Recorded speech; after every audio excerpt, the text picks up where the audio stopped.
si j'avais vraiment à caractériser l'évolution de la réglementation au cours de ces 10 dernières années, pour moi, ce qui est marquant, c'est vraiment le passage finalement d'une régulation systémique et financière à une régulation centrée sur le client. Alors bien sûr, 2007-2008, la crise des subprimes, faillite de Lehman, crise de la dette grecque, etc. On a appris de la crise de 29, on sait que si on ne fait rien, la propagation à l'économie réelle va être très très forte et nécessairement les banques centrales interviennent très rapidement pour éviter la propagation.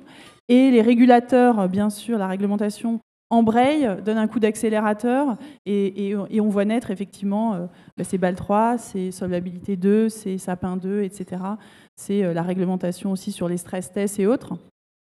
Tout un certain nombre de mouvements qui ont permis, en tout cas, et dont l'objectif premier, c'était vraiment le principe de précaution, le principe de faire en sorte que le système soit sécurisé et pas d'optimiser le système, bien évidemment. Et on voit que là, on est vraiment dans une logique défensive, dans une logique en réaction face à une crise, et donc avec une approche par les risques,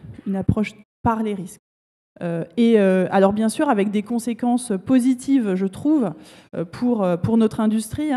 La montée en compétences dans le domaine de l'assurance, grâce notamment à Solvabilité 2, elle est colossale, notamment sur la vision économique des risques. Mais ça peut peut-être vous paraître un peu étrange, mais moi, en tant que directeur financier, c'est même pas le pilier 1 qui m'a le plus impressionné, c'est la montée en compétences sur le pilier 2, c'est-à-dire vraiment la maîtrise des risques, la gouvernance, les processus, etc. Et là, je trouve que vraiment nos industries ont fait un grand, grand pas en avant. Et aujourd'hui, avec nos régulateurs, on entretient un dialogue beaucoup plus récurrent que par le passé, puisqu'ils sont presque tout le temps dans nos murs. Et même si on voudrait davantage de coordination entre les régulateurs des différentes entités, en tout cas, nous avons un dialogue maintenant qui s'est instauré et qui est beaucoup plus régulier. Voilà, donc ça, c'était un peu le temps 1.